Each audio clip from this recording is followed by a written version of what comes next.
খাটিয়ার চতুর্দিক দিয়া বাচ্চাটা মা মা বলে কাঁদবে, জবাব দিতে পারবেন না। ও বাবা, বাজারে আসার সময় বাচ্চা কানলে ফেলে আসতে পারেন না, একদিন এমন আসবে বাচ্চাটা কান্না করবে। লাশটা এভাবে কফিনের মধ্যে আছে, ছোট্ট নাবালেক বাচ্চাটা আব্বু আব্বু বলে ডাকতেছে, চতুর্দিকের মানুষগুলো কান্নাটা থামাইতে পারে না। ওরে বাবা, আপনি আমি আছি দুনিয়ায় বিভোর, অথচ পাটেশ্বরী বাজারে আপনার কাপড়ের কাপড়টা হাজির। আগারে কে জানে আপনার আগের কাপড়ের কাপড়টা বেচা গয়া গেছে, দোকানদার অপেক্ষা করতেছে কখন আপনি মারা যাবে, আপনার কাপড়ের কাপড়টা বেচবে এসে। কার জানি কাছে কবরের পাশটা জারের মধ্যে পেকে টাস টাস করে নড়তেছে, আর ডাক দিয়া কয়, ও দুনিয়াদার পাগল, তোর কবরের পাশ রেডি হয়ে গেল, এখনো তুই কার পিছনে ঘুরো রে। ও যুবক, তোর কত বন্ধু আজ দুনিয়াতে নয়, তোর জীবনটা বুঝি নষ্ট হয়ে যায় রে। যুবক রে, আল্লাহ কয় যারা নেক আমল করবে, ঈমান আনবে, সত্যের পথে থাকবে, ধৈর্য ধারণ করবে, এরা ক্ষতি থেকে বাঁচবে। ও যুবক, তুই কবে আমল ধরবি বল, নেক আমল ছাড়া উপায় নাই। তুমি ভাবতেছো বুড়া বাবা, কে জানতো যে হা দিয়ে তো অল্প বয়সে মারা যাবে। ও যুবক, তুই কি তাকায়া দেখো না, দাড়ি ছাড়া একটা যুবক মারা গেলে ওর চেহারা দেখলে ভয় লাগে, আর দাড়িওয়ালা একটা যুবক মারা গেলে তার চেহারা দেখলে কেমন হাসে রে বাজার। দাড়ি কাটার গোনা 24 ঘন্টা লেখা হয়। ও যুবক, এখন ওয়াজ শুনতেছো, এক ফেরেশতা ওয়াজের সওয়াব লেখে, আর এক ফেরেশতা দাড়ি কাটার গুনাহ লিখতেছে। ও যুবক, ঘুমাইলেও দাড়ি কাটার গুনাহ লেখা হয় রে। কেমনে এত নাফরমানি কইরা জান্নাতে যাবি, জাহান্নামের আগুন তো সইতে পারবে না। আগারে জাহান্নামে আমল পুষ্পানি পান করতে দেওয়া হবে, পান করার জন্য মুখের কাছে আনলে চেহারার চামড়াটা গলে গলে তেল চর্বি হয়ে পড়ে যাবে। ডক ডক করে যখন গিলবে, আল্লাহ কয় ওয়াসুকু মা আন হামিমান ফাকাত্তা আমাহুম, কলিজা নারী বুড়ি সব পায়খানার রাস্তা দিয়ে বের হয়ে যাবে। এ যুবক, পারবে না, আজকে বাড়ি গিয়া চুলার মধ্যে হাত দিবি, যদি 1 মিনিট রাখতে পারো, তুই দাড়ি কাট, আমি বাধা দিব না, তুই মোবাইলে গুনাহ করো, আমি বাধা দিব না। ও যুবক, আগুনের মধ্যে পাটা দিয়া যদি 2 মিনিট রাখতে পারো, তুই গুনাহ কর, নামাজ ছাড়, আমি তোরে বাধা দিব না। আর যদি মনে করো দুনিয়ার আগুন 1 মিনিট সহ্য করা সম্ভব না, আমি পায়ে ধরে বলি, আর কত নাফরমানি করবি, আয় ফিরে আয়।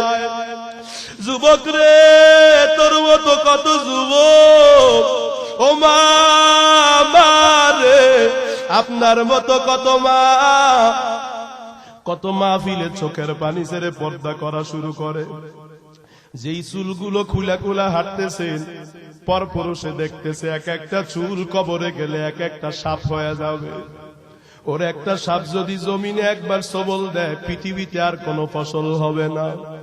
আল্লাহ পাক সূরার শুরুতে কসম করেছেন, আমরা কসম করি হলো মানুষকে কথা বিশ্বাস করানোর জন্য। কারণ মানুষ যখন আমাদের কথা বিশ্বাস করতে না চায়, তখন আমরা করি আল্লাহর কসম, আল্লাহর কিরা সত্য কথা বলছি, তুই বিশ্বাস কর। কথা কোন ঠিক না বেটি? কিন্তু পাটেশ্বরীর মুসলমান, আপনাদের কাছে আমি জবাব চাই, বলে আল্লাহ পাকের কথায় কি কোনো সন্দেহ আছে? আরো জোরে বলেন, ওয়ামান আসদাকু মিনাল্লাহি হাদিসা।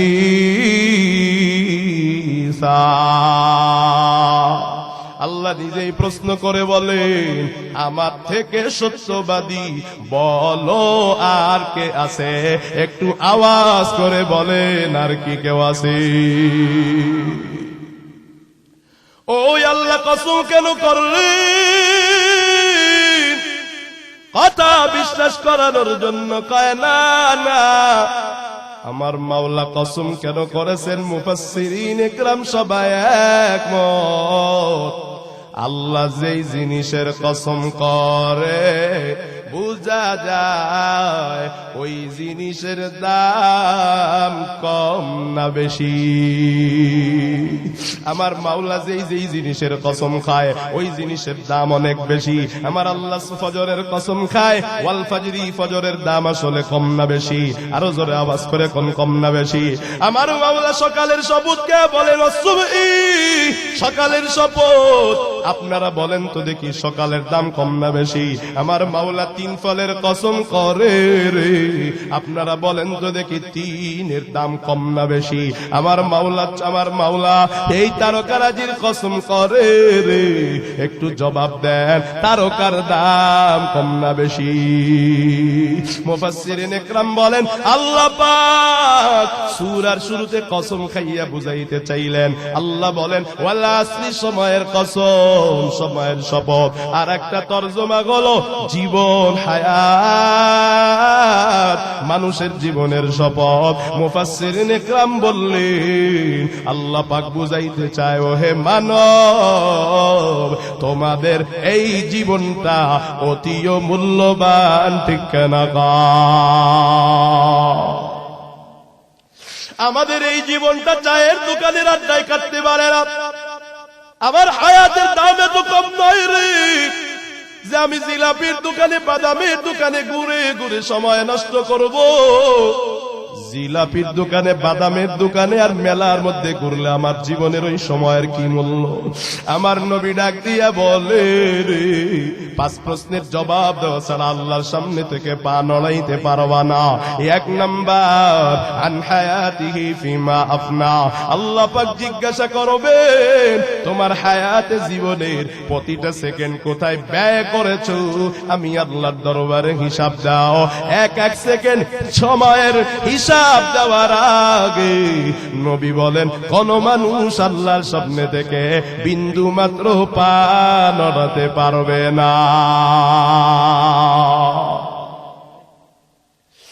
এই এলাকার মুসলমান, চায়ের দোকানে যেই সময়টা দিলেন, আপনি কেমনে আল্লাহর দরবারে হিসাব দিবেন?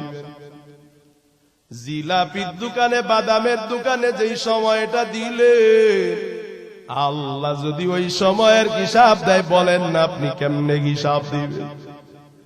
ও যুবক, মোবাইলের পিছনে যেই সময়টা দিলা, এই সময়ের হিসাব যদি আমার মাওলা চাই, কি হিসাব দিবে বাজান কও না? কর্মচারী দোকানের ক্যাশের থেকে টাকা চুরি করে না, কারণ হিসাব দেওয়া লাগবে, এই ভয়ে কিন্তু চুরি করে না। হিসাবের ভয় যদি কারো ভেতরে ঢুকে যায়, ওই আল্লাহর বান্দা কোশ্চিন কালেও অপরাধ করতে পারে না, সময় নষ্ট করতে পারে না। একটু আওয়াজ করে কোন ঠিক না? এ বনি আদম, তোমার আয়াতের জীবনের মূল্য কি এত কম? তুমি সামান্য কয়েকটা টাকা কামায়া তুমি রাতটা পার করে দিবা না? না, এইখানে যদি তুমি বসতে পারো, এক একটা কথা শুনবারে, এক একটা কথার বিনিময়ে, এক একটা মাসআলা শিখার বিনিময়ে আমার মাওলা তোমাকে 60 বছর ইবাদতের সওয়াব আমল নামাই দিয়া দিবে। তোমার আমার হায়াতের জীবনের মূল্যটা কত আল্লাহ এটা বুঝাইতে চায়। এজন্য আল্লাহ কসম করে বলেন সময়ের শপথ। যারা চায়ের দোকানে আড্ডা দেয় তাদের সময়ের কোনো দাম নাই, যারা দোকানে দোকানে ঘুরে এদের সময়ের কোনো মূল্য নাই। এই মুহূর্তে যারা মোবাইল চালায় এদের জীবনের কোনো মূল্য নাই, এরা এদের সময়ের হিসাব মাওলার কাছে দিতে পারবে না। আর আমরা এখানে যারা বসে গেলাম রে, একবার যদি সুবহানাল্লাহ পড়ি, একবার যদি আলহামদুলিল্লাহ পড়ি, আমার নবী ডাক দিয়া বলে মিজানের পাল্লায় যতগুলা আমল দরকার তোমার জান্নাতে যাবার জন্য, একবার সুবহানাল্লাহ আলহামদুলিল্লাহ তোমার মিজানের পাল্লাটাকে ভরে দেয়। সুবহানাল্লাহ। আরে মানুষ চালাকি করিও না, ভাইবো না তুমি বড় সফল। তোমার হায়াতটা কোন কাজে ব্যয় হয়? তোমারে আমার মাওলা দুনিয়ায় পাঠাইছেন, লিমিটেড সময় দিছেন। তোমার আমার হায়াতটা কিন্তু লিমিটেশন করা, সীমিত সময়ের বাপ, কথা বলেন ঠিক কিনা? এক একটা সেকেন্ড চলে যায়, বরফের যেমন এক একটা ফোঁটা পড়ে যায় আর বরফটা গলে গলে শেষ হয়ে যায়, ঠিক তেমনি ভাবে তোমার আমার হায়াতের এক একটা সেকেন্ড চলে যায় আর আমার তোমার হায়াত বাড়ে না, বরং এক একটা সেকেন্ড সময় যে আমার জীবন থেকে চলে যায় আর জীবনে কোনোদিন ওই সময়কে ফিরিয়ে আনা সম্ভব না। ঠিক ঠিক না? হাদিসে আসছে প্রতিটি সকাল যখন দুনিয়ায় আগমন করে, সকালটা ডেকে ডেকে মানুষকে বলে, ও মানুষ, আমি সকাল দুনিয়াতে একবারও আসছি, জীবনে কোনোদিন আর আমি এই দুনিয়াতে আসবো না। আমারে কদর করিও, আমারে মূল্যায়ন করিও, কারণ প্রতিটা সকাল আমার আপনার জন্য সাক্ষ্য হয়ে যাবে। আমি আপনি যদি সকালটারে দিনের কাজে কাটায় রে, নেক আমলে যদি কাটায়, ওই একটা সকাল কাল হাসরের ময়দানে আমার পক্ষে সাক্ষ্য দিবে। আর আমি আপনি যদি একটা সকালকে ঘুমে কাটায়, নাফরমানিতে কাটায়, এক একটা সকাল আমার আপনার নাফরমানির সাক্ষ্য হয়ে যাবে। প্রতিটা সন্ধ্যা যখন দুনিয়াতে আসে রে, প্রতিটা সন্ধ্যা আমাকে আপনাকে ডাক দিয়া বলে, আমি সন্ধ্যা জীবনে একবারই আসিলাম, আগামীকাল আর আমি আসবো না, ভিন্ন এক সন্ধ্যা আসবে। আমারে মূল্যায়ন কর, আমারে কদর কর রে, হেলা খেলায় আমারে নষ্ট করে দিস না। আমি তোর পক্ষে অথবা বিপক্ষে সাক্ষ্য হয়ে যাব। কিন্তু দুঃখের বিষয় রে, রাত আসে দিন যায়, দিন আসে সকাল, দিন যায় সকাল আসে রাত আসে, কিন্তু আমাদের সময় যে কোথায় ব্যয় হয় আমাদের কারোর কাছে তার কোনো হিসাব নাই। ঠিক না?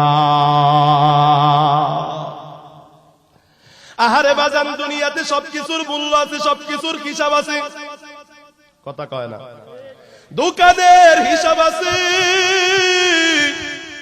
দোকানদার সারাদিন কি বেচা কিনা করলো, রাতের বেলা এগুলো খাতার মধ্যে লিখে লিখে লিখে লিখে কয় টাকা লাভ হইল, হিসাব না মিলাইয়া কোন দোকানদার ঘুমাইতে যায়? আরো জোরে। একটা ঢাকা শহরে রিক্সাওয়ালা, ওর সময়ের কিতাব, সারাদিন রিক্সা চালাইছে। বিবি বলে, বাসায় আসো না কেন? কয়, হিসাব করে দেখলাম আজকে রিক্সার জমা 500 টাকা দিয়ে আমার 500 টাকা হাজিরা দাঁড়ায় না এখনো, এখনই বাসায় আসা যাবে না, আজকে 1 ঘন্টা ডিউটি বেশি করে হাজিরা দাঁড় করতে হবে। ঠিক না? একটা কৃষি কাজ যে করে তারও হিসাবে সময়ের মূল্য আছে, তারও রুটিন আছে, কথা কয় না? এই যে মাহফিল, সময় মতো ওয়াজ হবে, সময় মতো দোয়া হবে, রুটিন আছে না নাই? আহারে বাজান, সময় কেউ নষ্ট করে না, সব কিছুর রুটিন আছে। বড় দুঃখের বিষয়, দোকানের চেয়ে, রিক্সার চেয়ে, ব্যবসার চেয়ে, ক্ষেত কামারের চেয়ে আমার আপনার এই জীবনের দাম কি কম রে? আমার আপনার জীবনের কোনো রুটিন নাই, রাতে কোনো হিসাব নাই। প্রতি রাতে আমরা ঘুমাইয়া যাই, শুয়া শুয়া একটু হিসাব করি না। এই দিনটা আল্লাহ আমাকে দিয়েছিলেন জান্নাত কামানোর জন্য। সারাদিন আমি যা যা করলাম, আমি কি জান্নাতের পথে আগাইলাম নাকি জাহান্নামের পথে আগাইলাম? রাতের বেলা হিসাব করে 1 ঘন্টা ডিউটি বেশি করি না, আরে আখিরাতের জন্য আসলাম। 24 ঘন্টার 8টা ঘন্টা সময় ঘুমে কাটাইয়া দিলাম, আর 8টা ঘন্টা সময় দুনিয়া দুনিয়া দুনিয়া ছেলে মেয়েদের জন্য শেষ করে দিলাম।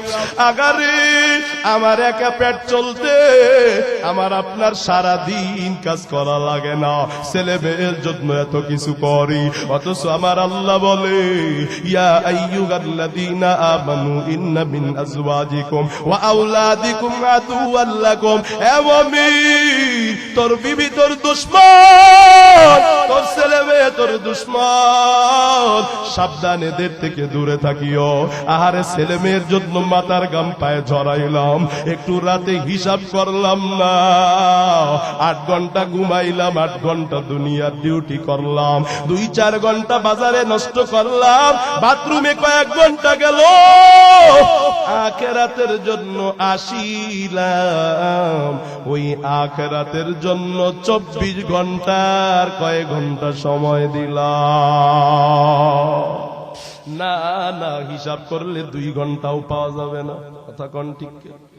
আরে তাইলে কেমনে জান্নাতে যাওয়ার ইচ্ছা করি? আপনারা তো জানেন মিজানের পাল্লায় মাপ হবে। আমি আমল বেশি করছি না গুনাহ বেশি করছি, আখিরাত বেশি করছি না দুনিয়া বেশি করছি? ও বাজান, আজকের হিসাবটা একটু করে। সারাদিন কি কইরা কাটাইছি আমরা? সারাদিনে কি আমার মাওলার নামটা কয়বার নিয়েছি? সারাদিনে কয় বেলা নামাজ পড়েছি? আরে কয়বার সুবহানাল্লাহ পড়েছি? আমার কবর নিয়ে কয়বার ভেবেছি? আরে 60 বছর দুনিয়া একটা ভালো গাড়ির জন্য, একটা ভালো বাড়ির জন্য, একটা ভালো ব্যবসার জন্য 30 বছর প্রবাসে পড়ে থাকে। 8 ঘন্টা ডিউটি করার পর আরো 4 ঘন্টা ওভার টাইম করে। ওভার টাইম করলে বেশি কামায়া দেশে যায় ভালো থাকতে পারবো। 60 বছর ভালো থাকার জন্য যদি এত আয়োজন, এত ডিউটি, আমার দাদা পরদাদা কবরে গেছে, শত শত বছর হয়ে গেছে। ও বাজান, এত বছর কবরে থাকার জন্য কি প্রস্তুতি নিয়েছি, কয়েক ঘন্টা ডিউটি করেছি, হিসাব নাই রে। আরে সৌদি যাই, যেখানে যায় মানুষকে বললে তো সহযোগিতা করে, টেলিফোন করে বাবারে বলা যায় বাবা বিপদে আছি টাকা পাঠাও, পুলিশে গিয়ে বলা যায় আমার পাশে দাঁড়াও। আরে কবরে যেদিন চলে যাব, দুনিয়ার মানুষ পাশে সাউনি দিয়া মাটিগুলো এমন ভাবে পাড়াবে, একটু ফুটা ছিদ্রও রাখবে না, পাড়ায় পাড়ায় বাটিগুলো আটকায়া দিবে। কারে ডাইকা বলবা সাহায্য করো। ওই কবরে থাকার প্রস্তুতি কি নিলাম, কি কামাই করলাম, একটু তো হিসাব মিলাইলাম না। আরে মণিমুক্তার চেয়ে দামি আয়াত, 1 সেকেন্ডের কি দাম। এই জীবনটারে খেলায় খেলায় পার করে দিলাম। এজন্য আল্লাহ বলে, ও মানুষ, আমি সূরা আসরে কসম করে বললাম, তোমাদের জীবনের শপথ, ইন্নাল ইনসানা লাফি খুস, এ দুনিয়ার মানুষ সবাই বড় ক্ষতির ভেতরে আছে। ক্ষতির ভেতরে কেন? কারণ আমাদের জীবনটারে আমরা দাম দেই না, আমাদের জীবনটারে আমরা মূল্য দেই না, আমাদের জীবনের হায়াতটা কোন কাজে ব্যয় হয়ে যায় কোনো খবর নাই। অথচ আরবিতে একটা প্রবাদ আছে, আল ওয়াকতু আসমানু মিনাজ যাহাবি, সময় এটা স্বর্ণ রূপার চেয়েও অনেক দামি। ঠিক কি ঠিক না?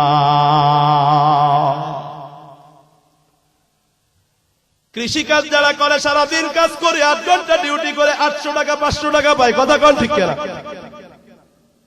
কিন্তু একটা ডাক্তার মাত্র 5-7 ঘন্টা ডিউটি করে 1 লক্ষ টাকা নিয়ে ঘরে যায়। কথা কয়? ওরও তো সময় রে, আবার ডাক্তারও তো সময়। ও কাজ করে ক্ষেতের মধ্যে পুড়িয়া, ডাক্তার কাজ করে এসি রুমে বসিয়া। পার্থক্যটা কেন? ডাক্তারে নিজের সময়কে মূল্যায়ন করেছে, সময় তার জীবনকে বড় মূল্যবান করেছে। ঠিক না? সময় বড় স্বার্থপর। যে সময়ের মূল্য দেয়, সময় তার জীবনটাকে দামি বানাইয়া দেয় রে। আর সময়ের যে মূল্য দেয় না, সময় তারে ধ্বংস করে দেয়। আহারে ভালো করে মনে রাখবে, পুরা ওয়াজের সব কথা তো মনে রাখা সম্ভব নয়, এই কথাটা মনে রাখবেন, ভালো করে শুনেন। সময় বড় মূল্যবান, এই সময় একদিন আমাকে মৃত্যুর কোলে তুলে দিবে, ঠিক কেনা? কে তুলবে? সময়। কে কে? আমরা মনে করি আমরা নড়াইলে বসবাস করি, আসলে আমরা সময়ের মধ্যে বসবাস করি। সময় নামক হায়াত যখন ফুরায়া যাবে রে, কেউ আমাকে মাটির উপরে রাখবে না, আমি মাটির নিচে নিশ্চিহ্ন হয়ে যাব, ঠিক কেনা? যেই নিঃশ্বাসের উপর আজকে আমি ভর করে চলতেছি, এই নিঃশ্বাসই একদিন আমার মৃত্যু ঘটাবে। আরে আমার বাড়ি গাড়ি, আমার সম্পদ আমার নিঃশ্বাসটাকে বাড়াইতে পারবে? কথা কন আরো জোরে। কসাই ডাক্তার সারা বছরে একবার গরুর গোশত কিনে খেতে পারে না, এমন গরিব। ওই গরিবটা ডাক্তারের কাছে গেছে, একটু জ্বর হয়েছে, ওষুধ দিলে ভালো হয়। কসাই ডাক্তারে মনে করছে একটা রিপোর্ট টেস্ট, রক্ত পরীক্ষা যদি লিখে দিই 1000 টাকা দিবে, আমি 200 টাকা পাবো কমিশন। আছে না নাই? কসাই ডাক্তার চিন্তা করে না, লোকটা ছিঁড়া কাপড় পরে আসছে, বড় গরিবরে অযথা একটা টেস্ট দিব না। 200 টাকার লোভ সামলাইতে না পেরে গরিবের কপাল পেটের মধ্যে ছুরি মারে। কথা বলেন, এমন কসাই আছে না না? 200 টাকার লোভ যে ডাক্তারে সামলাইতে পারে না, এমন একজন ডাক্তার বাংলাদেশের বড় একটা গুরু, তার নাম হলো যমুনা গুরু। আছে না নাই? যমুনা গ্রুপের মালিক। যে সমস্ত ডাক্তাররা 200 টাকার লোভ সামলাইতে পারে না, তারে যমুনা গ্রুপ লিখে দেওয়ার অফার করছে। মরার সময় সন্তর শর্ত দিছে, তুমি যদি আমার নিঃশ্বাস ছাড়ার ব্যবস্থা করতে পারো রে, আমার পুরা যমুনা গ্রুপটা তোমার নামে লিখে দিব। 200 টাকা যে ডাক্তারে ছাড়তে চায় না, এত বড় গ্রুপের অফার পাইয়াও বড় লোকরে একটা শ্বাস ছাড়ার ব্যবস্থা করতে পারে না, ঠিক না? हकीकत से तो दुनिया बेखबर है, दुनिया की नुमाइश पर नजर है। नमी गोयम के az दुनिया जुदा बाश बावर करे के बाशी বা खुदा বাস। খারাপ লাগে আপনাদের? কষ্ট হচ্ছে? শেষ মোনাজাতের দিকে যাব। ভাইরা আমার, আরবিতে একটা কিতাব আছে, কিতাবের নাম হলো কিমাতুজ জামান ইনদাল উলামা। ওলামা একরামের নিকটে, বুজুর্গদের নিকটে সময়ের মূল্য, তারা কেমন ভাবে সময়ের মূল্য দিছে। ওই কিতাবে একটা ঘটনা আছে রে, বুজুর্গর নিকটে একজন যুবক আইসা কয়, হুজুর আমি আপনার সাথে একটু কথা বলতে চাই। হুজুর বলে, কি ব্যাপার, কোনো মাসালা? যুবক বলে, না না, এমনি একটু গল্প করতাম আর কি। আমরা মাঝে মাঝে একে অপরকে ডাইকা বলি, আয় আয় একটু গল্প করি। কথা কয়। আমাদের যুবকরা বলে, বন্ধু আয় একটু টাঙ্কি মারতে যায়। আছে না নাই? আমাদের যুবকরা কয়, বন্ধু লাইনে আয় একটু ফ্রি ফায়ার খেলবো, পাবজি খেলবো, সময় পার করবো। কথা কয় না? কথা কন। ও বন্ধু চলো স্কুলের পেছনে যাব রে, অমুক মেয়ের সাথে একটু আলাপ সালাপ আছে না নাই? আমাদের সময়টা মোটে কাটে না। মা বোনেরা টাইম পাস করার জন্য কয়েকজন মহিলা মিলে গিবদের আড্ডাখানা বানায়। কথা কয় না? আহারে সময়, আহারে সময়। আমার মুরব্বী বাবাজিরা কি সাধু? না না, চায়ের দোকানে যায়, একটা চা পান করতে কয় মিনিট সময় লাগে, এক ডোক চা পান করে, আর মাঝে ফাঁকে ফাঁকে 5 জনের গিবত করে। কথা কয় না? লাগে জানি সে বাংলাদেশের প্রেসিডেন্ট। আমি তো বলি চায়ের দোকানটা হলো একটা সংসদ ভবন, জাহান্নামের সংসদ ভবন। চায়ের দোকান হলো জাহান্নামের আড্ডাখানা। বর্তমানে চায়ের দোকান নাই রে, চায়ের দোকানগুলো জাহান্নামের সংসদ হয়েছে। কারণ চায়ের দোকানে এমন কেউ নাই যার ব্যাপারে গীবত করা হয় না। ওখানে বসলে হয়তো গীবত করা লাগবে, না কয় অন্যের গীবত শোনা লাগবে, ঠিক কি ঠিক না? আর গীবত যে করবে সেও জাহান্নামী, গীবত যে শুনবে বাজান সেও জাহান্নামী। আমাদের মুরব্বীদের সময়টা যায় চার দোকানে, যুবকদের সময়টা যায় মোবাইলে, মা বোনদের সময়টা যায় গল্পে গল্পে, আর একটা কামে কইতাম নি ঝগড়ায়। কথা কয় না, আছে না নাই?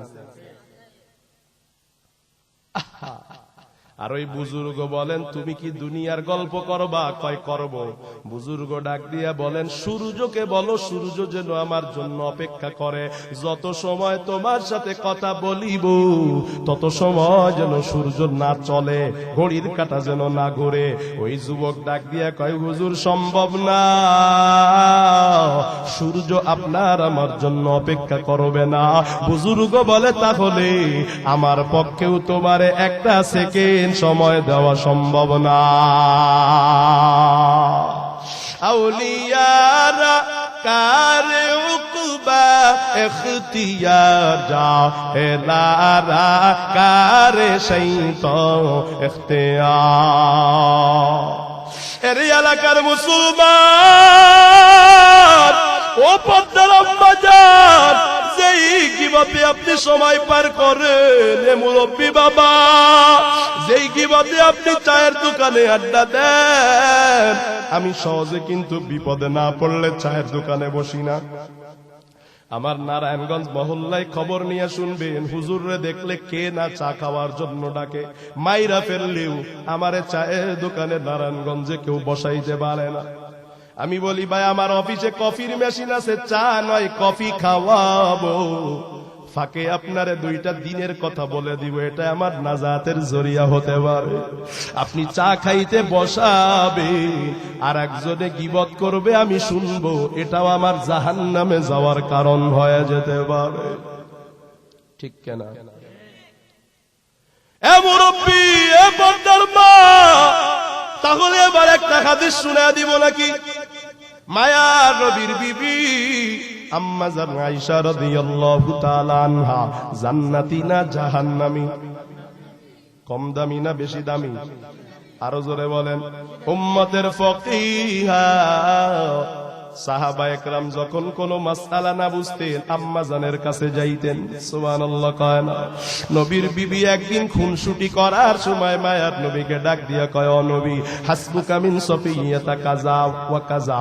ও নবী গো, আপনার তো অনেকগুলা বিবি আছে, আমি আয়েশাও তো আপনার বিবি, কিন্তু ওই যে আপনার একটা বিবির নাম হলো সফিয়া, আপনার বিবি এমন এমন।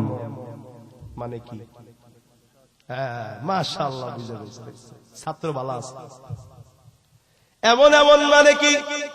কথা কয় না। যার ব্যাপারে বলছে সে হলো আয়েশা রাদিয়াল্লাহু আনহার কি সতীন, আর সতীনের ব্যাপারে বলবে এটাই তো স্বাভাবিক। যেমন আমাদের রাজনৈতিক বর্তমান অবস্থা হইছে, আমলিক বিএনপির বিরুদ্ধে বলবে, বিএনপি আমলিকের বিরুদ্ধে বলবে, এটাই স্বাভাবিক, এটাই নাকি রাজনীতি বর্তমান? কথা কয় না। একটা একটার বিরুদ্ধে বলবে, কাটাকাটি মারামারি, এটাই নাকি রাজনীতি? নাউজুবিল্লাহ। নবীর উম্মতের দলেরা, নবীর বিবি আয়েশা যখন বলছে এমন এমন, আমার মায়ার নবী কি বলছেন ভালো করে খেয়াল করবেন। হেদায়েতের মালিক আমার আল্লাহ। কখনো কখনো 3 ঘন্টার বয়ানে কপালে হেদায়েত হয় না, কখনো কখনো এক কথায় মাওলা চাইলে হেদায়েত দিতে পারে। কথা কোন ঠিক না? হেদায়েত যদি কপালে থাকে, আমার নবীর এই সামান্য ছোট্ট কথাই জীবনের তরে আপনি গীবত ছেড়ে দিতে পারেন। আর আপনার কপালে যদি হেদায়েত না থাকে রে, তাহলে বাজান আপনারে নবী তো নবীর চাচারে কত বয়ান করছে, কোন কামে দেয় নাই, ঠিক কি ঠিক না? আমার নবী বলেন, আয়েশা লাকাদ কুলতি কালিমাতান লাউ মুজিজাত বিমাইল বাহরি লামাজাজাতুহু। ও আয়েশা, তুমি যে আমার বিবি সফিয়ার একটু খাটো বলে ইশারা করেছ, তুমি এত পচা কথা বলেছ, তোমার এই কথাটা যদি সমুদ্রের পানির মাঝে নিক্ষেপ করা হয়, তামাম দুনিয়ার সকল পানি কালো আর দুর্গন্ধ হয়ে যাবে। আরো জোরে কন্যা নাউজুবিল্লাহ। এ বাজানে পর্দার মা, এতটুক কথা সতীন রে বললে, স্বামীর সাথে আলাপ করলে, সতীনের ব্যাপারে যদি সারা দুনিয়ার পানি কালো হতে পারে, তাহলে আপনি আমি সারা দিন স্বামীর বিরুদ্ধে বলি, আলেমের বিরুদ্ধে বলি। এই যে আমি এখন ওয়াজ করতেছি, একদল চায়ের দোকানে বসে বসে আমার বিরুদ্ধে বলতেছে, কথা কয় না। কালকে সারাদিন এলাকা ভরে একদল বলবে ওয়াজটা ভালো হয়েছে, একদল বলছে করতে হুজুরে আনছে, কথা কয় না। ইমামের বিরুদ্ধে সারাদিন কথা কয়, সতীনের বিরুদ্ধে কথা কইলে যদি এতটা ভয়ঙ্কর হয়, আলেমের বিরুদ্ধে গীবত করলে কি হতে পারে? কপাল ভালো করে লিখো। বাবার বিরুদ্ধে বললে, ছেলের বিরুদ্ধে বললে, স্বামীর বিরুদ্ধে বললে কি হতে পারে? সম্মানী মানুষের ব্যাপারে গীবত করলে কি হতে পারে রে? ওরে পর্দার আম্মা জান, মায়ার নবীর একটা হাদিস আপনাদেরকে শোনায়া দিব। কালান নবী সাল্লাল্লাহু আলাইহি ওয়াসাল্লাম, আমার আপনার মায়ার নবী বলেন, নি'মাতানে মাকবুলুন ফীহিমা কাসীরুম মিনান নাস, আস-সিহহাতু ওয়াল ফারাগ। আমার নবী বলেন, দুইটা নিয়ামত আছে এমন, সবথেকে বেশি সুস্থ, সবথেকে বেশি বড় নিয়ামত। ওই দুইটা নিয়ামতকে মানুষ বেশি অবজ্ঞা করে, মানুষ অমূল্যায়ন করে, মানুষ অবহেলায় কাটায়া দেয়। আপনারা শুনবেন নাকি সেই দুইটা নিয়ামত কি? কারা কারা শুনতে রাজি? দুই হাত তুলে আল্লাহকে দেখান। নারায়ে তাকবীর। আরো জোরে কোন নারায়ে তাকবীর। আল্লাহ কবুল করে গাট্টা জামান। আমার নবী কেন বললেন অমূল্যায়ন করে, অবহেলায় কাটায়? আমরা যেন আরো বেশি অবহেলা করি এজন্য, নাকি আমরা ওই দুইটা নিয়ামতের কদর করি এজন্য? আরো জোরে বলেন, কদর করব তো? আমার নবী বলেন, এক নাম্বার আসিহাতু, সুস্থতা।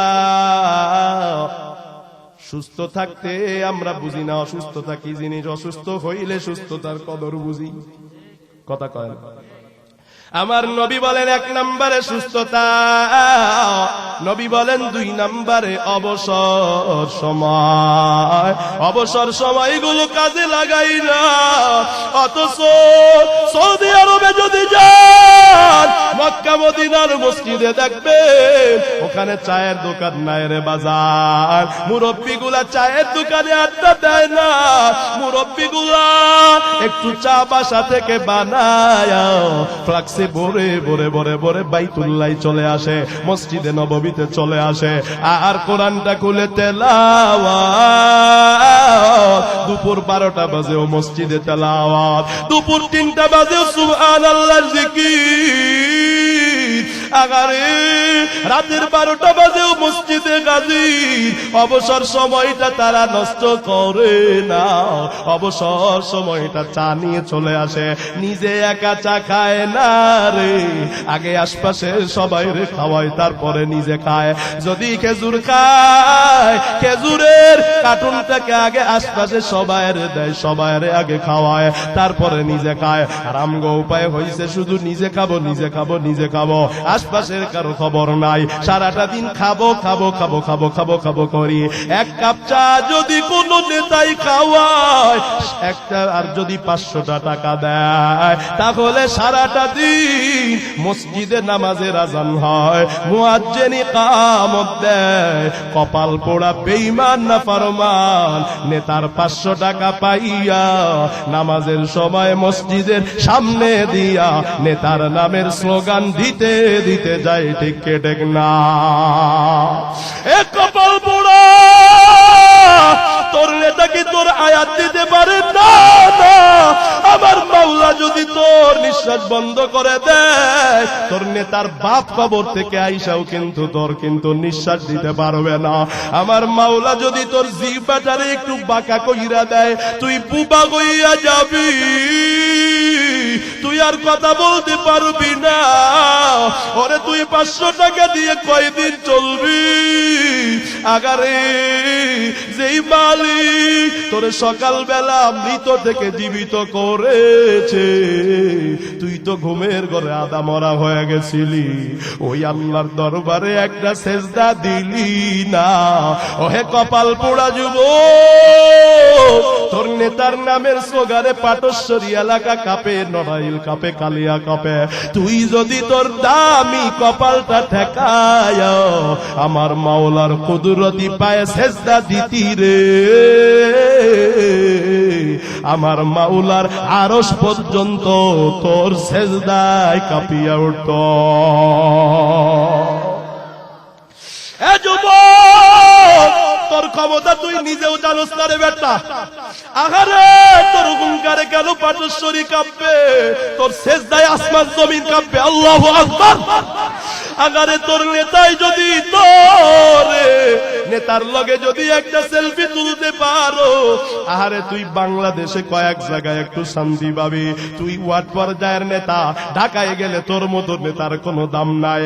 আর যদি তুই আমার আল্লাহর পাগল কইতি, সারাটা দিন 5 বেলা আবার মাওলার কুদরতি পায় হাজিরা দিতি রে, আমার মাওলা ফেরেশতা দিয়া আসমানে ঘোষণা করায়া দিত রে, তামাম দুনিয়ার তরুলতা, পাহাড় পর্বত সমুদ্র এমনকি বাঘ পর্যন্ত তোর গোলাম হইয়া যাইতো। ঠিক ঠিক না?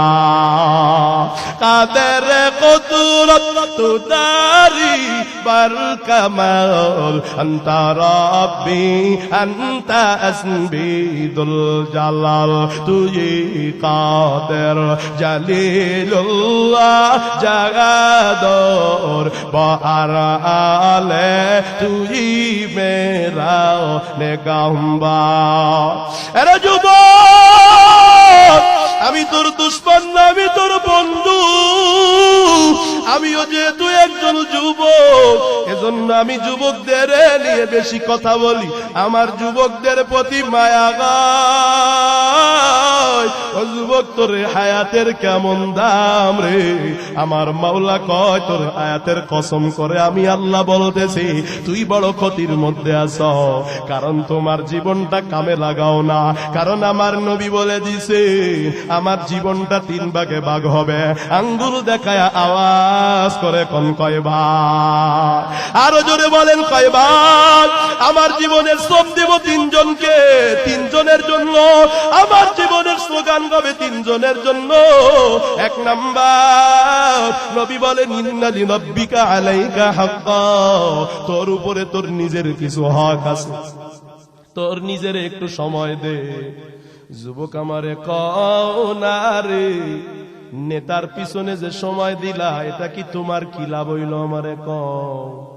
মোবাইলে যে সময় দিলা রে, তোমার কি লাভ হইল রে? কও। আমার নবী কয়, তোমার রবের কিছু হক আছে, তোমার আল্লাহরে সময় দিবা। 3 নম্বরে তোমার পরিবারের সময় দিবা। ও যুবক আমারে কও না, যেই সময়টা মোবাইলে পার করলা, ফ্রি ফায়ার পাবজি খেললা, ফেসবুকিং করলা, ইউটিউবিং করলা, গুগলিং করলা রে, নারীর পিছনে ঘুরলা, বন্ধু বান্ধব নিয়ে আড্ডা দিলা, আমারে বলো এই সময়টাকে তুমি আল্লাহরে দিলা? কথা বুঝে না? নিজেরে দিলা? কথা কয় না, জোরে কথা বলে। নাকি পরিবারে দিলা? ও যুবক, কারে দিলি? কারে দিলি? ও পাগল, কারে দিলি? আমার আল্লাহ ডাক দিয়া বলেন, আমার নবী বলেন, আশ-শাবাবু শুবাতুম মিনাল জুনুন, যৌবন বয়সটা হলো বড় পাগলামির বয়স। কথা কয় না? যুবক, যার ভিডিওটা দেখোস, ও তো ভিডিওটা সাইরা নাচ্চা গাইয়া কয়েকটা ডলার কামাইছে। কথা কয়? তুই কি পালি? তোর কপালে জুতা। যুবক, কষ্ট নিবি না, আমি দয়া লাগায়া মায়া লাগায়া বলছি। আমি তো আমার কথা দিলের ব্যথা তোরে বুঝাইতে পারবো কিনা আমি জানি না। যদি পারতাম বুকের মাঝখান থেকে চাকু দিয়া ফাড়িয়া কলিজাটা চিরিয়া তোরে দেখায় তা তোর জন্য আমার কত মায়া। আমি তো তাকায়া দেখি তুই জাহান্নামের কিনারায় খেলা করতেছ। ও যুবক, ও মা, একটা কুকুরও যদি আগুনে পড়তে যায় মায়া হয়। কুকুর যদি কামড় দিতে যায় যুবক কিন্তু কুকুরটারে আগুন থেকে সরায় আনে। একটা বাচ্চা যদি পানির কিনারায় খেলা করে রে, যুবক পানির কিনারা থেকে শিশু বাচ্চারে আনবে, শিশু বাচ্চা কামড় দিবে, গালি দিবে, তারপরেও ছাড়বে না। কয় তুই তো জানোস না পানি কত ভয়ঙ্কর। ও যুবক, আমি তোরে এই কথাগুলো বলতেছি, তুই ভাবতেছ হুজুর এগুলা কি কয়। কত সময় আমগরে তোমরা গালি দাও, কত সময় আমগরে জেলে ঢুকায়, কত আলেম এখনো জেলে বন্দী আছে। ওরে দুনিয়ার মানুষ, আলেমরা দেখে তোমরা তো জাহান্নামের কিনারায় আগুনের নদীর পাশে বসে আছো। আজরাইল যখন একটা ধাক্কা মারবে ওই আগুনে যে পড়বি, কবরে জাহান্নামের গর্তে যে পড়বি রে, আর তো উঠে আসতে পারবি না। এজন্য তোরে মায়া লাগায়া বলি রে যুবক, তুই মোবাইলে সময় দিয়া কি পাইলি আমারে ক। এই গজবের মোবাইলটা তোর দুনিয়াও বরবাদ, পরকালও বরবাদ। তোর সময়টা কি এত বলগির? তুই তো সম্ভাবনাময় যুবক। তুই যদি বই পড়তি, একটু পড়ালেখার সময় দিতি, তোর জীবনটা কত উন্নত হইত। তুই যদি একটু মসজিদে সময় দিতি, কোরআন পড়তি, আহারে তোর জান্নাতের পতাকা গাইত। তুই এই মোবাইলে সময় নষ্ট করিয়া বল বল তোর কি লাভ হয়েছে? তবে তোর 5টা ক্ষতি হয়েছে, বলবো না কি বলেন আপনারা? যারা নাফরমানি করো রে ও যুবক, কমপক্ষে 5টা ক্ষতি হয়। আমার নবীর প্রিয় সাহাবী আব্দুল্লাহ ইবনে আব্বাস রাদিয়াল্লাহু তাআলা আনহুমা ডাক দিয়া বলেন, কোন মানুষ যখন নাফরমানি করে, যখন মোবাইল চালায়, যখন নেশা করে রে, বারবার নাফরমানি করে, কি অবস্থা হয় জানো নি যুবক? কি অবস্থা হয়? নবী সাহাবী কয়, 1 নাম্বার সাওয়াদান ফিল ওয়াজহি। মোবাইল যারা বেশি বেশি চালায়, নাফরমানি করে রে, দিন দিন তাদের চেহারার লাবণ্যতা দূর হইয়া যায়। এ যুবক, মাদ্রাসার একটা ছাত্র মোবাইল চালায় না, ছুটিতে বাড়িতে আসলে এলাকার সব মুরব্বীরা কয়, ভাতিজা কেমন আছো, কবে আসছো, দোয়া করিও। ওরে দেখলেই কেমন জানি মায়া মায়া লাগে, কিন্তু তুই সারাদিন গুরুস, তোরে কেউ জিগায়ও না, কথা কয় না, তোরে দেখলে তোর দিকে তাকায় না। কষ্ট নিস না রে যুবক, একটু মিলে দেখ বাস্তবতার সাথে। আমার ফতুল্লাহ মাদ্রাসায় ছাত্র পলাইছে, তোমার মতো প্যান্ট শার্ট পরে বরিশাল যাবে, লঞ্চ টার্মিনালে ঢুকছে। ওরা দেখে কয়, তুই যতই প্যান্ট শার্ট পরস, তোর চেহারায় তো গুনাহ চমকায় না। চেহারায় কয় তুই মাদ্রাসায় পড়স, কোরআন পড়স। বুঝে ফেলেছে বা যাইতে দেয় না, মাদ্রাসায় ফোন করে বলে ছাত্র নিয়া যান। যুবক, তোর চেহারা দেখলেই বোঝা যায় তুই কত বড় নাফরমান। আমার নবী সাহাবী কয়, 2 নাম্বার যুলমাতান ফিল কলবি, তোর কলবটা ময়লা কালো হইয়া যায়। তোর এখন ফ্রি ফায়ার খেলতেই ভালো লাগে, পাবজি খেলতেই ভালো লাগে। আগে তুই অডিও গান শুনছিস, এখন তোর ভিডিও গান দেখতে ভালো লাগে। এতদিন তুই গান শুনছো, এখন তোর নাচনি দেখতে ভালো লাগে। আগে তুই নাচনি দেখছো অর্ধ উলঙ্গ, এখন পুরা উলঙ্গ না দেখলে তোর ভালো লাগে না। এ কপাল পোড়া যুবক রে, কারে দেখলি মোবাইলে, জীবনে তো তারে পাইলি না। এ কপাল পোড়া যুবক, জেনে রাখ তোর জীবন তো বড়োয়া। কোন নাফরমান যুবকের সামনে যদি একজন নারী নয় 1 লক্ষ নারীরে যদি উলঙ্গ করে ছেড়ে দেওয়া হয়, তারপরে ওর উলঙ্গ নারী দেখার স্বাদ মিটবে না। কথা কন ঠিক কেনা? এর এলাকার মুসলমান ও যুবক, তোর কাছে এখন আর গুনাহ গুনাহ লাগে না, তোর অন্তরটা কালো হয়ে গেছে। প্রথম যেদিন তুই গুগলে ঢুকছো তোর ভয় লাগছে, দ্বিতীয় দিন ভয় কমে গেছে, এখন তোর কাছে এগুলো ওপেন হয়ে গেছে। যখনই এগুলো আশপাশে থাকে না, তখনই তুই মোবাইলটা খুলে কি যে করো, মনে করতেছো কেউ দেখে না। আল্লাহ কয় জেনে রাখো, আলাম ইয়ালাম বিআন্নাল্লাহ ইয়ারা, আমি আল্লাহ তাকায়া দেখি, আমি আল্লাহ তাকায়া থাকি। আল্লাহ বলেন ওয়াগুয়া মাকুম আইনা মা কুনতুম, তুই যেখানেই থাকো সেখানে আমি আল্লাহ আছি রে। আল্লাহ ডাক দিয়া কয় ওয়ালাকাদ খালাকনাল ইনসানা ওয়া না'লামু মা তুওয়াসবিসু বিহি নাফসু ওয়া নাহনু আকরাবু ইলাইহি মিন হাবলিল ওয়ারিদ।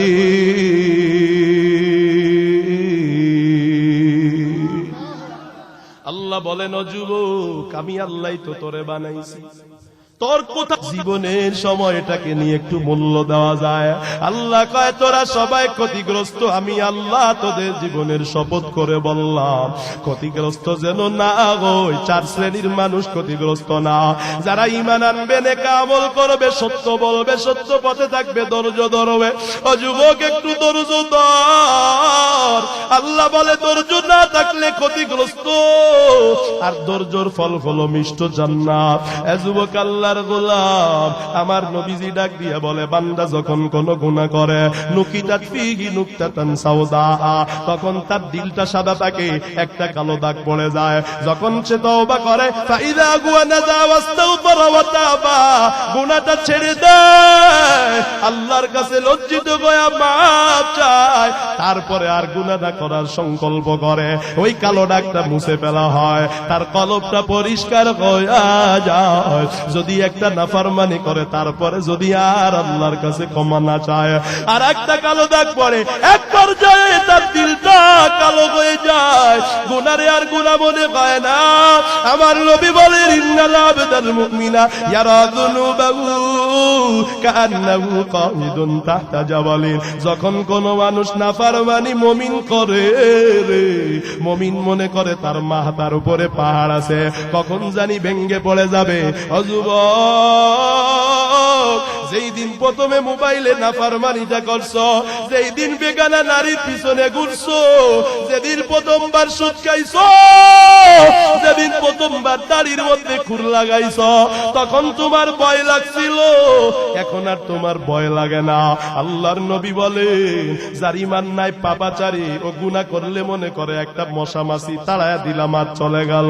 ও যুবক, মনে করো তোমার কি হালত। 5টা ক্ষতির 2 নাম্বার, কলবটা অন্ধকার হয়ে যায়। 3 নাম্বার ওয়াহনান ফিল বাদানি, শরীরটা বড় দুর্বল হয়ে যায়, ম্যাচ ম্যাচ করে। ও যুবক, একটু মিলা না, তোর শরীরটা ভালো লাগে না, শুধু ম্যাচ ম্যাচ ম্যাচ ম্যাচ করে, সারাদিন শুধু ঘুম আসে। বাবাই কয় একটু পানি দে, ছেলে কয় পারবো না। বাবা কয় কেন পারতি না? ছেলে ডাক দিয়ে কয় আমার ভালো লাগে না। তোর ভালো লাগবে কেমনে? তোর ভালো লাগা মোবাইলে খাইছে। নারীর পিছনে ঘুরতে ঘুরতে তোর আর ভালো লাগে না। আরে নারীর পিছনে ঘুরতে ঘুরতে তোর ভালো লাগতেছে না। এ যুবক, 4 নাম্বার কলফির রিজকি, রিজিকটা সংকীর্ণ হয়ে যায়। আম্মা জানে কত মজার মজার খাবার রানছে, যুবকের কোনোটাই ভালো লাগে না। ওর জিহ্বার মজা দূর করে দিয়েছেন, কেড়ে নিয়েছেন যিনি। আওয়াজ করে কোন তিনি কে? 5 নাম্বার আল্লাহর নবীর সাহাবী কয় বুগদাতাল ফি কুলুবিল খালকি, সব মাখলুকের দিলে তোর প্রতি ঘৃণার উদ্রেক হয় রে। যেই বন্ধুর সাথে নেশা করো, তোর ওই বন্ধু তোরে ভালো পায় না, এলাকার কোন মুরব্বী তোরে ভালো কয় না, তোর চুলগুলো যেমনি এমনি বাড়ি মারোস, তোরে কেউ ভালো কয় না। তোর চেয়ে পাওয়ার তোর দাদার কম ছিল না, মাটির সাথে মিশে গেছে, তুই আর কি হইছ কও না। দুনিয়ায় চিরকাল থাকবা না। তোর আচার ব্যবহারের কথা তুই মারা যাওয়ার 100 বছর পরেও মানুষে আলোচনা করবে, কথা কন ঠিক না? এ হাম সব মুসাফির দিল না লাগা,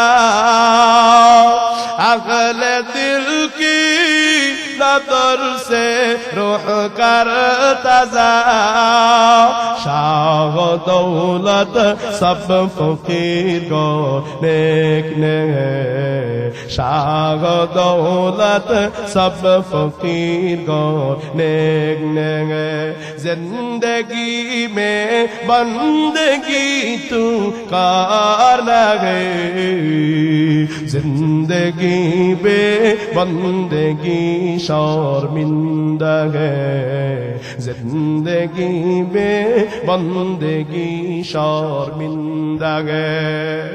अरे पर्दार अम्मा जान 10 মিনিটের মধ্যে বয়ান শেষ, সবাই যার যার গন্তব্যে যাবে। মাহফিল থেকে কি নিয়ে যেতে পারলাম মা, এটাই হলো বাবার বিষয়। এরে পর্দার আম্মা জান ভালো করে ভাবে, যেই বাড়িতে একদিন লাল শাড়ি পরিয়ে ঢুকছেন, একদিন সাদা কাফন পরে বের হয়ে যাবে। ও মা, ঢুকার সময় তো রূপ লাবণ্য নিয়ে ঢুকছিলেন, বের হয়ে যাবেন কবরের কি সামান। ও মা, আজকে বাচ্চাটা কান্না করলে পায়খানা সহ করে লয়ালন, এমন একদিন আসবে রে মা, খাটিয়ার চতুর্দিক দিয়া বাচ্চাটা মা মা বলে কাঁদবে, জবাব দিতে পারবেন না। ও বাবা, বাজারে আসার সময় বাচ্চা কানলে ফেলে আসতে পারেন না, একদিন এমন আসবে বাচ্চাটা কান্না করবে। আর একটা ভিডিও দেখলাম, হাদির লাশটা এভাবে কফিনের মধ্যে আছে, ছোট্ট নাবালেক বাচ্চাটা আব্বু আব্বু বলে ডাকতেছে, চতুর্দিকের মানুষগুলো কান্নাটা থামাইতে পারে না। ওরে বাবা, আপনি আমি আছি দুনিয়ায় বিভোর, অথচ পাটেশ্বরী বাজারে আপনার কাপড়ের কাপড়টা হাজির। আগারে কে জানে আপনার আগের কাপড়ের কাপড়টা বেচা গয়া গেছে, দোকানদার অপেক্ষা করতেছে কখন আপনি মারা যাবে, আপনার কাফনের কাপড়টা বেচবে এসে। কার জানি কার কাছে কবরের পাঁচটা জারের মধ্যে পেকে টাস টাস করে নড়তেছে, আর ডাক দিয়া কয়, ও দুনিয়াদার পাগল, তোর কবরের পাশ রেডি হয়ে গেল, এখনো তুই কার পিছনে ঘুরো রে। ও যুবক, তোর কত বন্ধু আজ দুনিয়াতে নয়, তোর জীবনটা বুঝি নষ্ট হয়ে যায় রে। যুবক রে, আল্লাহ কয় যারা নেক আমল করবে, ঈমান আনবে, সত্যের পথে থাকবে, ধৈর্য ধারণ করবে, এরা গতি থেকে বাঁচবে। ও যুবক, তুই কবে আমল ধরবি বল, নেক আমল ছাড়া উপায় নাই। তুমি ভাবতেছো বুড়া গবা, কে জানতো যে হাদি এত অল্প বয়সে মারা যাবে। ও যুবক, তুই কি তাকায় দেখো না, দাড়ি ছাড়া একটা যুবক মারা গেলে ওর চেহারা দেখলে ভয় লাগে, আর দাড়িওয়ালা একটা যুবক মারা গেলে তার চেহারা দেখলে কেমন হাসে রে বাজার। দাড়ি কাটার গোনা 24 ঘন্টা লেখা হয়। ও যুবক, এখন ওয়াজ শুনতেছো, এক ফেরেশতা ওয়াজের সওয়াব লেখে, আর এক ফেরেশতা দাড়ি কাটার গুনাহ লিখতেছে। ও যুবক, ঘুমাইলেও দাড়ি কাটার গুনাহ লেখা হয় রে। কেমনে এত নাফরমানি কইরা জান্নাতে যাবি, জাহান্নামের আগুন তো সইতে পারবে না। আগারে জাহান্নামে এমন পুষ্পানি পান করতে দেওয়া হবে, পান করার জন্য মুখের কাছে আনলে চেহারার চামড়াটা গলে গলে তেল চর্বি হয়ে পড়ে যাবে। ডক ডক করে যখন গিলবে, আল্লাহ কয় ওয়াসুকুমা আন হামিমান ফাকাত্তা আমাহুম, কলিজা নারী বুড়ি সব পায়খানার রাস্তা দিয়ে বের হয়ে যাবে। এ যুবক, পারবে না, আজকে বাড়ি গিয়া চুলার মধ্যে হাত দিবি, যদি 1 মিনিট রাখতে পারো তুই দাড়ি কাট, আমি বাধা দিব না। তুই মোবাইলে গুনাহ করো, আমি বাধা দিব না। ও যুবক, আগুনের মধ্যে পাটা দিয়া যদি 2 মিনিট রাখতে পারো তুই গুনাহ কর, নামাজ ছাড়, আমি তোরে বাধা দিব না। আর যদি মনে করো দুনিয়ার আগুন 1 মিনিট সহ্য করা সম্ভব না, আমি পায়ে ধরে বলি আর কত নাফরমানি করবি, আয় ফিরে আয়। যুবক রে, তোর মতো কত যুবক, ও মা রে, আপনার মতো কত মা, কত মাহফিলে চোখের পানি ছেড়ে পর্দা করা শুরু করে। যেই চুলগুলো খুলা খুলা হাঁটতেছেন, পর পুরুষে দেখতেছে এক একটা চুল কবরে গেলে এক একটা সাপ হয়ে যাবে। ওর একটা সাপ যদি জমিনে একবার সবল দেয়, পৃথিবীতে আর কোনো ফসল হবে না। ও যুবক, আমি শেষে চলে এসেছি। আল্লাহর নবীর একজন সাহাবী সংক্ষেপে সালাবার ঘটনাটা শুনে বিদায় নিব রে বাজার। আল্লাহর নবীর সাহাবী হযরতে সালাবা সামান্য একটা নারীর গায়ে একটু হাত দিয়েছে বাজে উদ্দেশ্যে। ওই নারী ডাক দিয়া কয়, সালাবা, আমানতের খেয়ানত কইরো না, তুমি তোমার বন্ধুর বিবির গায়ে হাত দিতে পারো না। ও সালাবা, আল্লাহ তোমারে দেখে। আল্লাহর কথা মনে পড়তে সালাবা নারীরে ছেড়ে দিছে, পাহাড়ে জঙ্গলে চলে গেছে, পাহাড়ে গিয়া কাঁদে আর বলে, আল্লাহ কত বড় নাফরমানি করে ফেলেছি, নবীরে মুখ দেখাইতে পারো। ও আল্লাহ, আমি কি ক্ষমা পাবো না? 1 দিন নয়, 2 দিন নয়, কয়েকদিন পর্যন্ত পাহাড়ের চূড়ায় কাঁদে, খানাও নাই, ঘুমো নাই। আমরা কত নাফরমানি করি, তারপরেও তওবা করি না, ক্ষমা চাই না রে বান্দা। হযরতে সাদ ওই মহিলার বিবি বাড়িতে আইসা হযরতে সালাবারে খুঁজে পায় না, নবী মদিনায় সালাবারে খুঁজে পায় না। সালাবারে খুঁজতে খুঁজতে খুঁজতে খুঁজতে পাড়ে পাইছে। হযরতে সাদ কয়, সালাবা মদিনায় চলো। সাদ বলে, হযরতে সালাবা বলে, আমি যাব না, আমি তোমার বিবির গায়ে হাত দিয়েছি, আমি নবীর চেহারাটা দেখাইতে পারবো না। আমার মাওলা কবে আমার ক্ষমার জন্য আমার ঘোষণা দিবে রে? আসমান থেকে আল্লাহ আমার ক্ষমার কথা না জানাইলে আমি পাহাড় থেকে আর নামবো না। হযরতে সাদ জোর করে বাইর করে আসে। সালামা বলে, আমার নবীর কাছে নিয়ে যাও, নবীরে বলো আমারে শাস্তি দিতে। আমারে যত শাস্তি দেখ মেনে নিব, আখিরাতের শাস্তি সহ্য করা সম্ভব না। হযরতে সালাবা আয়েশা হযরতে ওমরের ঘরে গিয়া কয়, ভাই আমারে একটু নবীর দরবারে নিয়ে যাও, আমি গুনাহ করে ফেলেছি। ওমর ডাক দিয়া বলে, ক্ষমা করা না করা আল্লাহর ব্যাপার, তুমি আমার ঘর থেকে এক্ষুনি বের হয়ে যাও। সালাবা কাঁদতে কাঁদতে বের হয়ে যায়। আবু বকর তো নরম মানুষ, গিয়া কয়, ও ভাই আবু বকর, আমি নাফরমানি করে ফেলেছি, আমার নবীর একটু কন্যা, নবী যেন আমারে ক্ষমা করে দেয়, আমারে যা মনে চাই তা যেন শাস্তি দেয়, আমি শাস্তি মাথা পেতে নিব। আবু বকর বলে, ক্ষমা করা না করা আল্লাহর ব্যাপার, তুমি আমার ঘর থেকে বের হয়ে যাও। সালাবা ক্ষমার জন্য কিভাবে দৌড়াইতেছে। আমরা কত গুনাহ করি, তারপরেও ইমামের কাছে তওবার জন্য যাই না। যুবক, তোমার আমার মতো একটা যুবক এবার চিন্তা করে, নবী ছাড়া কেউ নাই, রহমতের নবীর কাছে যায়, নবীর দরবারে গিয়া কাঁদে আর কয়, নবী শাস্তি দেন। আমার নবী ডাক দিয়া কয়, ক্ষমা করা না করা আল্লাহর ব্যাপার, তুমি আমার ঘর থেকে বের হয়ে যাও। সালাবা কয়, আর কার কাছে যাব রে? কাঁদতে কাঁদতে ঘরে গেছে। নিজের মেয়েটা কয়, আব্বু ওমর আবু বকর আর নবী তোমারে ঘর থেকে বের করে দিছে, আমি তোমার মেয়ে হয়ে আমার ঘরে তোমারে জায়গা দিতে পারি না, তুমি আমার ঘর থেকেও বের হয়ে যাও। আহারে একটা গুনাহ শুধু একটা নারীর গায়ে হাত দিছে, তাই কি গুনাহটা ঘটতেছে? সালাবা লজ্জায় মাথা নত করিয়া কাঁদতে কাঁদতে আবার আর এক পানির চূড়ায় হাজির। একদিন কান্না করে, 2 দিন কান্না করে, 3 দিন কান্না করে, সালাবার খবর আর মদিনার কেউ নেয় না। 3 দিন পরে জিবরিল আমিন আমার নবীর কাছে হাজির। নবীরে জিবরিল আমিন কয়, নবী আপনার সালাবা কোথায় গেছে? নবী বলে আমি জানি না। জিবরিল আমিন বলে আপনার সালাবাকে কেন তাড়াইছে? দ্রুত আপনার সালাবারে ডাকেন, আমার মাওলা সালাবার প্রতি খুশি হয়ে গেছে। আমার মাওলা আপনার সালাবার পাগল। ও নবী সালাবারে ডাকে। আমার নবী কয় সালাবারে ডেকে আনো।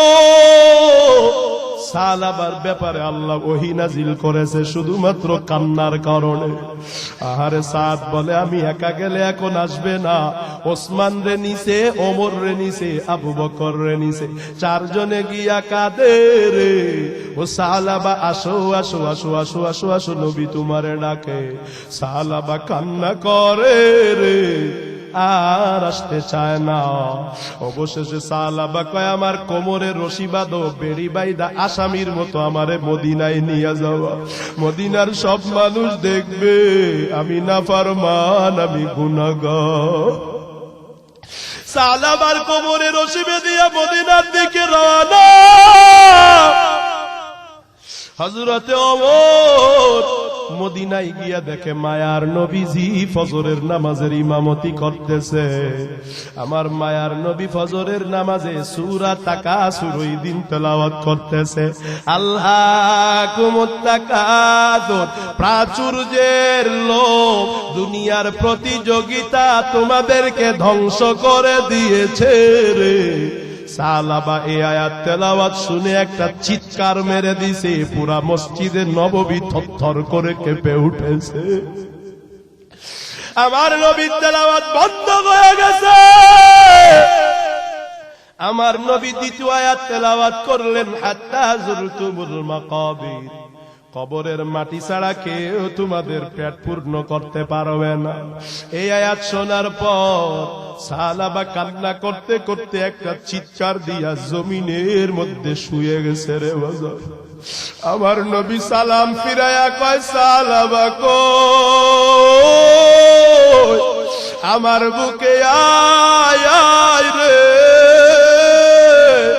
ও সালাবা তোর জন্য আমার মাওলা ওহী নাজিল করেছে। হযরত ওমর চেক করে বলে, ও নবী আপনার সালাবার দুনিয়াতে নাই। লজ্জার কারণে সালাবার নবীরে মুখটা দেখায় না, দুনিয়া থেকে বিদায় হয়ে গেছে। সামান্য গুনাহ একটা নারীর গায়ে হাত দিয়েছে রে। আমরা কত গুনাহ করি, তারপরেও আমাদের ক্ষমা চাইতে মনে চায় না। আমার নবী কয় আরে আমি বুঝি সালাবারে একটু সান্ত্বনা দিতে পারলাম না। সালাবার জানাজা নবী পড়ায় রে, গোসল আর কাফন নবী নিজ হাতে দিছে। সালাবার লাশটা কাঁধে নিয়া আমার মায়ার নবী জানাজায় যায়, কিন্তু জুতা পরে হাঁটে না, জুতাটা খুলে রাখছে। আমার নবী সাহাবিয়াই বিদ্যাঙ্গুলের ওপর বর করে করে হাঁটতেছে। সাহাবায়ে কেরামরা বলে কি ব্যাপার, লাশ কাঁধে নিয়ে আপনি কেন পা ফেলেন না, আঙ্গুলের উপর বর করে হাঁটেন? আমার নবী কয় সালাবার কান্না আমার মাওলার কাছে এতটা পছন্দ হয়েছে, ওর তওবার কারণে আল্লাহর কাছে ওর এমন মর্যাদা বেড়েছে। আসমানের ফেরেশতারা জমিনে সব নাইমা আসছে, আমি যেখানেই পাড়া দিতে যাই সেখানেই ফেরেশতা দেখতে পাই। আমি নবী 1 ইঞ্চি জায়গা পাই না যেখানে আমি নবী পাটা পালাবো। ও যুবক, নাফরমানি করে তওবা করার কারণে, কান্নার কারণে আল্লাহর কাছে মর্যাদা এত বেড়ে গেল।